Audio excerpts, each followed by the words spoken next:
둔산동 동화쌤입니다. 이제 시읽기 하는데 이제 상군 이제 독해력도 늘어나게 하고 하느라고 하는데 오늘은 상군이 한번 해보겠습니다. 자, 시작. 험난한 내 삶이 걸음이 되어 희정아. 기쁨이라는 것은 언제나 잠시뿐. 돌아서고 나면 험난한 고비가 다시 펼쳐져 있는 이 인생의 길. 삶이 먹먹함으로 다가와 주체할 수 없이 울적일 때, 세상의 중심에서 밀려나 구석에 서 있는 것 같은 느낌이 들 때, 자신의 존재가 한낱 가랑잎처럼 힘없이 팔랑거릴 때, 그러나 그런 때일수록 나는 더욱 소망한다. 그것들이 새 삶의 걸음이 되어 화사한 꽃밭을 일궈낼 수 있기를. 나중에 알찬 열매만 맺을 수만 있다면 지금 당장 꽃이 아니라고 슬퍼할 이유가 없지 않은가. 오. 잠깐만요. 펜 어떻게 해야 네. 네. 자, 잉크. 그냥 마우스 좀 빌릴게요. 잉크 해가지고 험난한 기쁨이라는 것은 언제나 잠시뿐. 실제적으로 그래요. 뭐 상식적으로 항상 좋은 일만 있을 수는 없잖아요. 삶이란 게 다 그래요.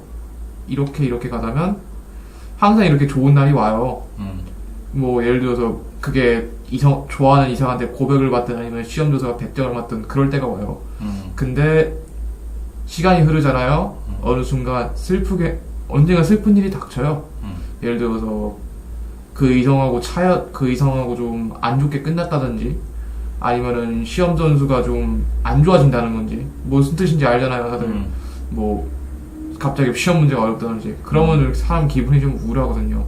그래서 삶이 막막함으로 다가와 주체할 수 없이 울적한 이유 수밖에 없어요. 항상 잘 되지만 않잖아요. 너무 안 되고 너무 잘 안 되니까 불안하고, 또 세상에서 중심에 밀려나 구석에 서 있거나 같은 느낌이 들 때, 이때는 왜 그러냐면 이게 남들하고 자꾸 비교가 돼요. 나는 잘 안 되는데 남들은 잘 되거든. 그러니까 남들이 100점 맞을 때 내가 50점을 맞는다고 가정을 하면은 좀 억울하거든요. 이게 대단히 나도 쟤네들처럼 열심히 했는데 나는 뭐지? 혹은 연애로 잠깐 돌아가서 A라는 남자가 있는데 B랑 사귄다고 칩시다. 근데 나는 현재 솔로야. 그냥 안 좋게 끝났어. 근데 쟤네는 해괴하게 잘 지내. A를 바라본 내 입장에서 아주 억울하다는 거죠. 나도 저런 시절인데 왜 나는 안 되는 걸까 하고. 근데 여기 사람들은 대부분 여기서 끝나요. 근데 그러나 그럴 때일수록 나는 더욱 소망한다. 그것이 새 삶의 걸음이 되어 화사한 꽃밭을 일궈낼 수 있기를. 이럴 수밖에 없는 게 계속 좌절을 하잖아요. 할 수 있는 게 아무것도 없어요. 그냥 솔직히 말해서 그냥 운이 없는 거일 수도 있거든요. 그거 가지고 운이 없는 거 갖다가 계속 나는 안 된다 자학을 하잖아요. 정말 안 돼요. 그냥 의욕 자체가 상실해서. 그래서 시인이 이렇게 말하잖아요. 나중에 알찬 열매만 맺을 수만 있다면 지금 당장 꽃이 아니라고 슬퍼할 이유가 없지 않은가. 뭐 솔직히 시험 점수 50점 맞고 그 사람하고 헤어졌다는 이유로 모든 게 다 끝난 건 아니거든요. 다음에도 열심히 해서 100점을 맞으면 되는 거고, 아니면 뭐 새로운 이성을 만날 수 있는 좋은 기회가 될 수 있는 거고. 왜냐면은 지금 현재 느끼는 불안이 결국 끝은 아니에요. 다시 새로운 삶은 계속 돼요, 결국에는. 그렇기 때문에 지금 가지고 있는 고통과 불안이 한순간이라고 생각해서는 안 된다고 저는 생각합니다. 그래서 이 시인이 결국 말하고 싶었던 것은 뭐 사실 전형적이에요. 아마 이 독자분도 아마 이건 생각해냈을 거예요. 결국 고통이 끝은 아니에요. 고통은 순간이다. 소크라테스가 이런 말을 했죠. 고통과 쾌락은 하나다. 아이고, 순칸이라 썼네. 왜냐면 고통이 온 뒤엔 항상 쾌락이 오는 법이니까. 그러니까 지금 당장 힘들다고 자꾸 우울해하지 말자. 언젠가 꽃핀 날이 온다. 반대로 이걸 해석하자면 지금 좋다고, 지금 기쁘다고, 괴로웠던 순간을 잊지는 말자. 이렇게라도 해석할 수 있네요. 결국. 네, 이렇게 보통은 이제 학생들이 해석을 하면, 그러면 동아쌤이 이제 한 번만 더 올려서 해석을 해보도록 하겠습니다. 자, 여기 보면 기쁨이라는 것은 언제나 잠시뿐이라는데요. 이게 잠시가 아니라 기쁨을 길게 이을 수 있어요. 욕심을 좀 줄이면. 돌아서고 나면 험난한 굽이라고 그러는데요. 보통은 이렇게 험난한 굽이도 있지만 어떤 사람은 이렇게 꽃길이 있을 수도 있어요. 그렇게 험난한 고비하고 그런 꽃길의 차이는 뭐냐? 이렇게 험난한 고비를 만드는 것, 이걸 예방하는 것, 그래서 여기를 메워나가는 삶을 배워나가는 거예요. 그래서 저축도 하고, 그래서 친구도 사귀고, 그래서 험한 말도 안 하고 하는 거예요. 본인이 감정적으로 굉장히 무리해서 올라가게 되면 내려갈 수밖에 없는 것이거든요. 그래서 이렇게 어느 정도 평탄화 작업을 할 수 있는 지혜가 생긴다는 거죠. 그래서 인생길이 그러면 이렇게 희노애락이 있긴 있지만 이게 어마어마한 굴곡이냐, 이게 어느 정도 이런 굴곡이냐는 본인의 노력에 따라서 평온하게 유지할 수 있는 능력을 키우느냐에 따라서 인생길이 더 달라질 수 있어요.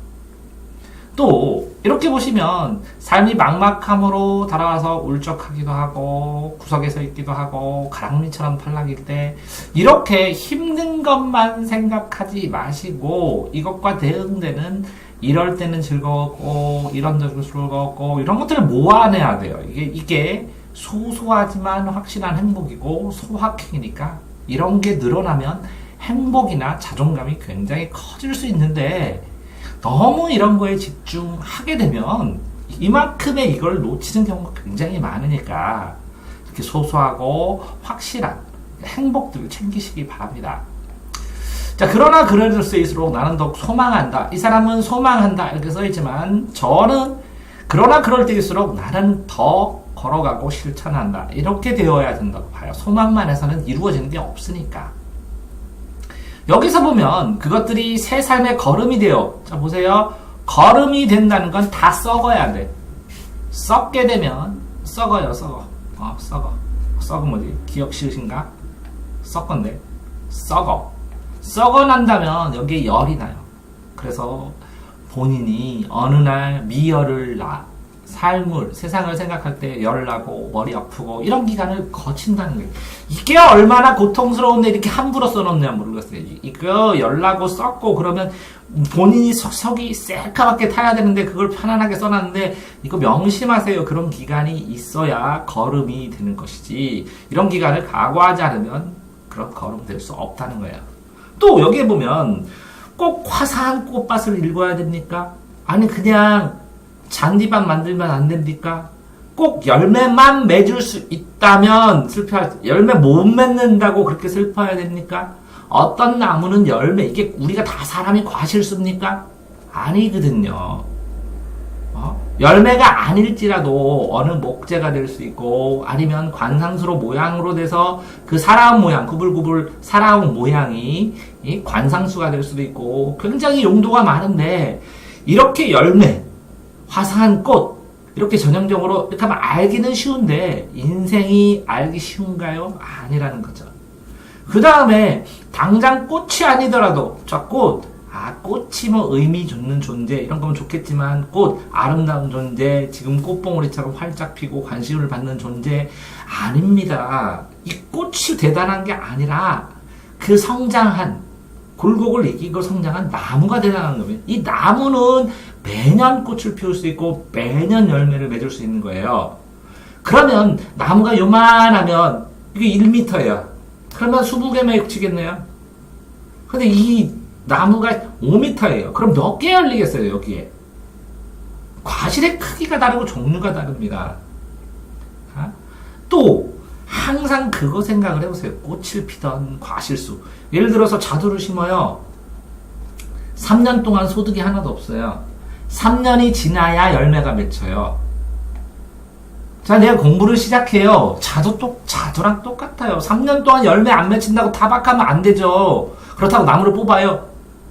3년이 지나야 나무가 열리는 나무도 있고, 어떤 나무는 2년이 지나고, 어떤 나무는 1년을 걸러서 나기도 하거든요.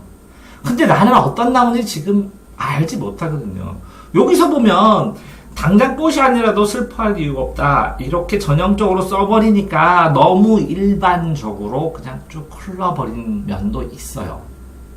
그런데 시는 할 수 없죠. 이렇게 일반적으로 쓸 수밖에 없겠죠.